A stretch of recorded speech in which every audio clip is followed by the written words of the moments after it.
Hey there YouTube, it's 118 sethshadow here again. So here I'm going to do a little discussion on Neo Nectar, on the Musketeers, which is one of the archetypes, you could say, of Neo Nectars. This is not going to be a deck profile, this is only going to be a discussion. I might end up saying things here and there about my deck, but note this is not a deck profile. Also because the deck is not absolutely complete. So let's begin. Musketeers are one of the first you could say name archetypes of Vanguard. In which, let's see, dimensional robos are another one you could say. And then later on we're going to be getting liberators and eradicators as name archetypes. And then there'll be Revengers for Shadow Paladins, but you get the point from there. Now, Musketeers, their overall strategy is to develop columns by consistently cycling through themselves. Cards such as Lily of the Valley Rebecca and Lily of the Valley Kyvant, and then the star White Lily Musketeer, Cecilia. All three of these cards have the ability to let you cycle through your deck and then call out more and more Musketeers. Then you have units like Ruth and Augusto, which are clones of Bedivere and Kay from Royal Paladin. They get an extra 3000 boost when attacking if your Vanguard is a Musketeer.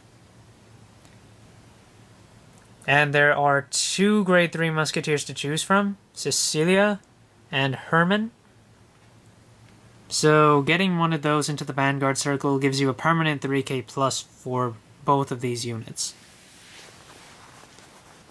The overall idea of Musketeers is to cycle through and develop good columns.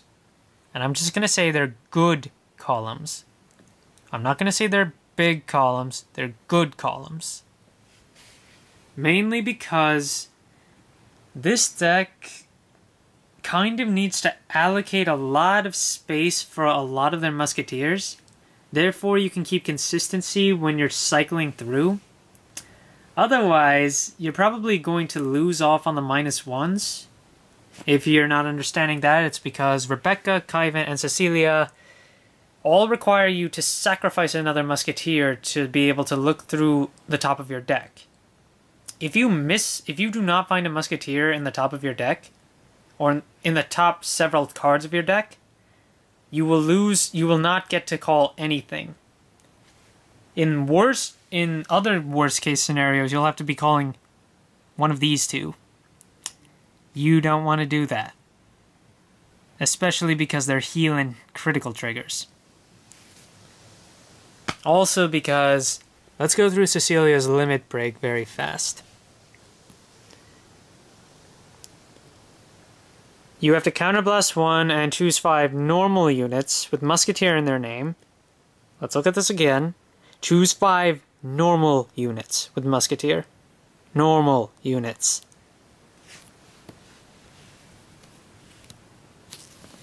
Then note the border, black.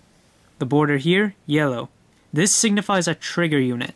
This signifies a regular unit, a normal unit. You cannot recycle your triggers with Cecilia. Bushiroad was smart about that and made sure that you cannot recycle your triggers. Well, let's go through the rest of the limit break while we're at it. Once you've put your 5 Musketeers back into your deck at the bottom, in any order, search your deck for 2 White Lily Musketeer Cecilias and call them to separate rearguard circles. Shuffle your deck. You can only use this ability once a turn, basically. And you can only use it... well, you can only use it once during the whole turn, regardless of any other Cecilias that you have in the Vanguard circle. Cecilia's other ability is choose one of your rearguards with Musketeer in the name, retire it, then look at the top 5 of your deck, search for a Musketeer, call it, shuffle. You cannot use the ability again this turn. Kaivent and Rebecca have the same ability, but they make you look at the top 4 instead of 5. And they're on-call abilities, and they also require a counterblast. So Musketeers, while seeming like low counterblast usage, rack up the counterblasts quite quickly with Rebecca and Kaivent. Because you're consistently trying to call out new units. And with Cecilia's ability, the ideal thing you want to do is you want to limit break first to be able to get your 2 Cecilias out. After that, you want to retire one. Hopefully call something like Kaivent out. Then you want to retire your other one and get a Gusto. This way you now have replaced your 2 10k grade 3s with 2 9k grade 2s, one of which becomes a 12k, and the other of which is useless but is at least an interceptor. So the idea is, with the limit break, you plus 2 units, and hopefully you'll be able to plus 10k in shield too. As an extra result, if 2 of the cards you sent back with the limit break were Cecilia, you basically put 3 cards back in your deck. If you retire both Cecilias and call out 2 more units, that's almost like just putting 1 card back in your deck.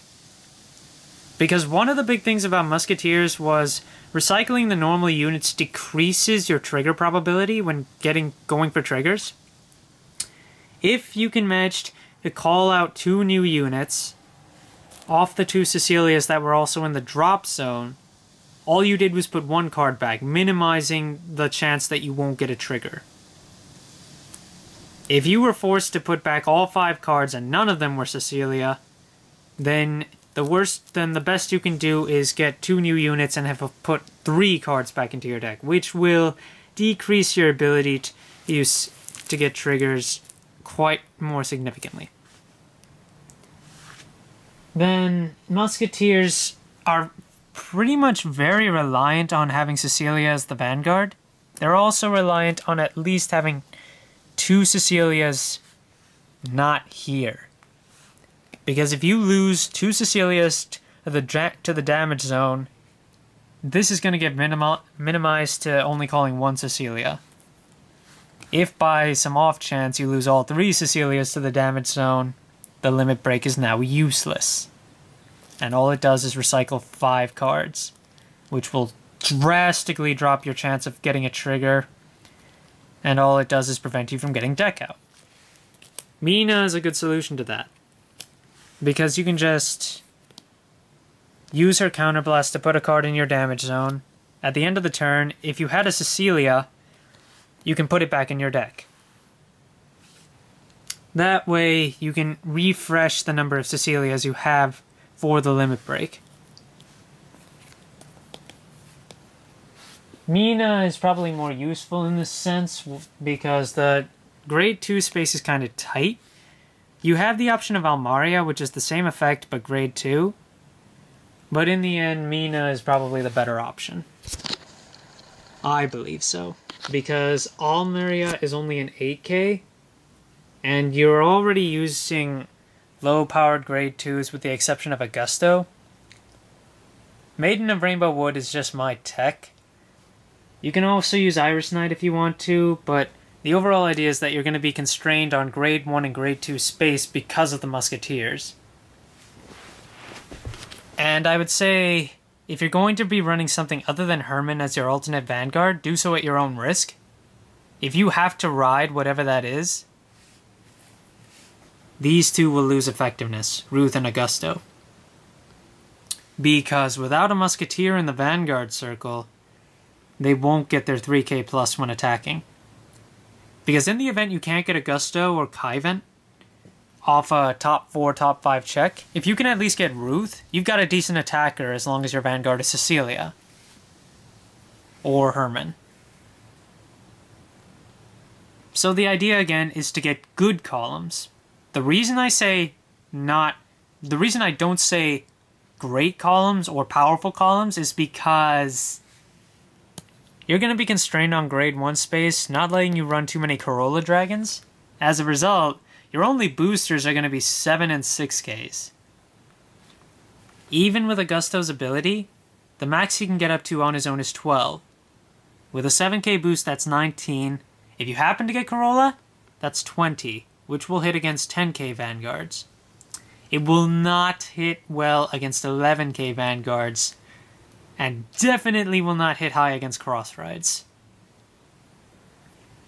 That is one of the main weaknesses of Musketeers and why they're somewhat looked down upon competitively, because they cannot make very big columns. And because you only have 6 and 7K boosters aside from Corolla Dragon, Cecilia will probably never be able to hit a cross ride for 10K unless you can put a Corolla behind it. And that will end my current discussion for Musketeers. It's a versatile deck, and it's definitely fun to play. And it's actually quite consistent, which is one of its big pluses, especially if you run a lot of Musketeers. I've been testing with this deck a few times now, and I can consistently make the strong columns, as I said this deck is supposed to do. As a result, you can start with a lot of preemptive attacks if you manage to get Kyvant and Rebecca off early.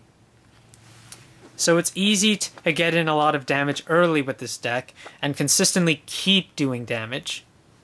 Even if your opponent gets damage triggers, you'll have good enough columns to keep being able to at least hit their Vanguard. Don't ever expect to force extra shield off them in the 15 and 20k number ranges, but you will keep forcing shield off them. You'll keep chipping away at them.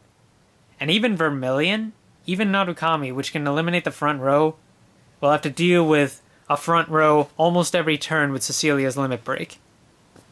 This is a pretty good deck. Do not underestimate it when you ever play it. Hope you enjoyed, guys.